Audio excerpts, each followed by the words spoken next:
നമസ്കാരം. തിരുവനന്തപുരം നഗരസഭയിൽ ബി.ജെ.പി. അധികാരത്തിലേക്ക് വന്നിരിക്കുകയാണ്. അപ്പോൾ തന്നെ സോഷ്യൽ മീഡിയ അടക്കം ഇടതുപക്ഷവും അതോടൊപ്പം തന്നെ വലതുപക്ഷവും ജനങ്ങളും അടക്കം ആകാംക്ഷയോടെ കാത്തിരിക്കുന്ന ഒരു പ്രധാനപ്പെട്ട കാര്യമുണ്ട്. ബി.ജെ.പിയുടെ മേയർ ആരായിരിക്കുമെന്ന്. പലതരത്തിലുള്ള പേരുകളാണ് ഉയർന്നു കേൾക്കുന്നത്. നമുക്കറിയാം, ബി.ജെ.പിയെ സംബന്ധിച്ചിടത്തോളം സസ്പെൻസ് ത്രില്ലറാണ് ഓരോ നീക്കങ്ങളും. കാരണം എല്ലാ പേരുകളും, അതായത് പല മാധ്യമങ്ങളും പല പേരുകളും ഒക്കെ റിപ്പോർട്ട് ചെയ്യുമെങ്കിലും അവസാനം ആരും തന്നെ പ്രതീക്ഷിക്കാതെ താഴെത്തട്ടിലുള്ള ഒരു വ്യക്തിയെ തന്നെ ബി.ജെ.പി. ഉയർത്തി മേയർ സ്ഥാനത്തേക്ക് കൊണ്ടുവന്ന് അവരോധിക്കുന്ന പല കാഴ്ചകളും, അതിപ്പം മന്ത്രിയായിരുന്നാലും അതായത് സഹമന്ത്രി കസേരയിലായിരുന്നാലും തന്നെ വലിയ രീതിയിലുള്ള ഒരു പദവി കൊടുക്കുമ്പോഴും അങ്ങനെയൊക്കെ തന്നെയാണ്. അതായത് താഴെത്തട്ടിലുള്ളവർക്ക് വലിയ രീതിയിൽ ഒരു പരിഗണന ബി.ജെ.പി. എന്നും കൊടുക്കുന്ന ഒരു പാർട്ടിയാണ്. നിലവിൽ V Rajesh, R Sreelekha, R Gopan തുടങ്ങിയ പരിചിത മുഖങ്ങളെ കുറിച്ചുള്ള ചർച്ചകൾ മുറുകുന്നതിനിടയിലാണ് അപ്രതീക്ഷിത സ്ഥാനാർത്ഥിയുടെ പേര് ഇപ്പോൾ ചിത്രത്തിലേക്ക് എത്തുന്നത്. അങ്ങനെ ഒരു പേരാണ് ഇപ്പോൾ പറഞ്ഞു കേൾക്കുന്നത്. അതായത് പാറ്റൂർ വാർഡിൽ നിന്നും ജയിച്ച കെ രാധാകൃഷ്ണൻ ഇപ്പോൾ സ്വതന്ത്ര സ്ഥാനാർത്ഥിയായിട്ടാണ് മത്സരിച്ചത്. അദ്ദേഹം ബി.ജെ.പിയിലേക്ക് പോകാനുള്ള ഒരു സാധ്യത ഉണ്ട് എന്നൊരു റിപ്പോർട്ടുകൾ പുറത്തേക്ക് വരുന്നുണ്ട്.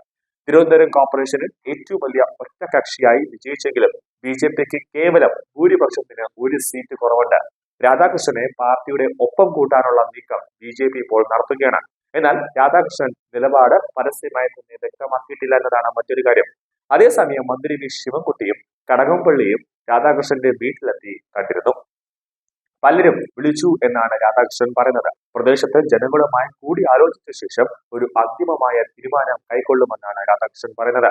ജനങ്ങളെ വിളിച്ചു ചേർത്ത് ഒരു യോഗം ചേരും. ജനങ്ങളുടെ ആവശ്യങ്ങൾ മുന്നിൽ വയ്ക്കും. വ്യക്തിപരമായി ഒരു ഡിമാൻഡും ഇപ്പോൾ ഇല്ല എന്നതും ജനങ്ങളുടെ ക്ഷേമത്തിനു വേണ്ടിയാണ് താൻ പ്രവർത്തിക്കുന്നതെന്നും രാധാകൃഷ്ണൻ പറഞ്ഞു. രാധാകൃഷ്ണന് പുറമെ പൗണ്ടുകടവ് വാർഡിൽ സ്വതന്ത്രനായി മത്സരിച്ച സുധീഷ് കുമാറും വിജയിച്ചിരുന്നു. ബി.ജെ.പിക്ക് അധികാരത്തിൽ എത്തണമെങ്കിൽ ഇവരുടെ ഒരു നീക്കം നിർണായകമാണ്. 101 ഡിവിഷനുള്ള തിരുവനന്തപുരം കോർപ്പറേഷനിൽ ഇത്തവണ 100 ഡിവിഷനുകളിലേക്കാണ് തിരഞ്ഞെടുപ്പ് നടന്നത്. വിഴിഞ്ഞത്ത് സ്വതന്ത്ര സ്ഥാനാർത്ഥിയുടെ മരണത്തെ തുടർന്ന് ഒരു വാർഡിലെ വോട്ടെടുപ്പ് മാറ്റിവെച്ചിരുന്നു. ഏത് പ്രതിസന്ധിയിലും LDF-നൊപ്പം ഉറച്ചു നിന്നതാണ് തിരുവനന്തപുരം കോർപ്പറേഷൻ. LDF-ന്റെ സീറ്റ് നില 51 നിന്ന് 29 കഴിഞ്ഞ തവണ രണ്ടാം സ്ഥാനക്കാരായ NDA ഇത്തവണ ഒന്നാം സ്ഥാനത്തെത്തി. നില മെച്ചപ്പെടുത്താൻ കോൺഗ്രസിനും കഴിഞ്ഞു. കഴിഞ്ഞ തവണ 10 സീറ്റ് നേടിയ കോൺഗ്രസ് ഇത്തവണ 9 സീറ്റ് അധികം നേടി. ഏകദേശം അരനൂറ്റാണ്ടോളം തുടർച്ചയായി കോർപ്പറേഷൻ ഭരണം കൈയാളിയ LDF-ന് കനത്ത തിരിച്ചടിയാണ് ബി.ജെ.പി. സമ്മാനിച്ചത്.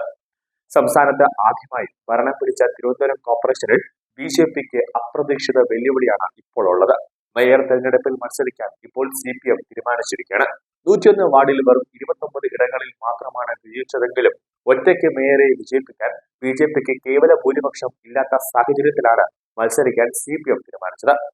മുതിർന്ന നേതാവ് RP ശിവജിയെ മേയർ തെരഞ്ഞെടുപ്പിൽ മത്സരിപ്പിക്കാനും പാർട്ടിക്കുള്ളിൽ വലിയ രീതിയിൽ ഒരു സമ്മർദ്ദമുണ്ട്. പുന്നക്കാമുകൾ വാർഡിൽ നിന്ന് വിജയിച്ചാണ് പുന്നക്കാമുകൾ വാർഡിൽ നിന്ന് വിജയിച്ചാണ് മുൻ വെളുപ്പിൽ ഏരിയ സെക്രട്ടറി RP ശിവജി നഗരസഭാ കൗൺസിലറായത്. മത്സരിക്കാതിരുന്നാൽ അത് തെറ്റായ സന്ദേശം നൽകുമെന്നാണ് പാർട്ടിയുടെ നിലപാട്. 100 വാർഡുകളിലാണ് തിരുവനന്തപുരം നഗരസഭയിൽ തെരഞ്ഞെടുപ്പ് നടന്നത്. സ്ഥാനാർത്ഥി മരണപ്പെട്ടതിനെ തുടർന്ന് വിഴിഞ്ഞം വാർഡിലെ തെരഞ്ഞെടുപ്പാണ് മാറ്റിവെച്ചത്. 50 സീറ്റുകളുള്ള ബി.ജെ.പിയാണ് നഗരസഭയിലെ ഏറ്റവും വലിയ ഒറ്റകക്ഷി. എന്നാൽ 2 സ്വതന്ത്രർ ഇപ്പോൾ തന്നെ നിൽക്കുന്നുണ്ട്. ഒന്ന് പാറ്റൂർ രാധാകൃഷ്ണനും ഒന്ന് സുധീഷ് കുമാറും. ഇവർ രണ്ടിൽ ആരെങ്കിലും ഒരാൾ ബി.ജെ.പിയിലേക്ക് എത്തും എന്ന കാര്യത്തിൽ യാതൊരു സംശയവുമില്ല.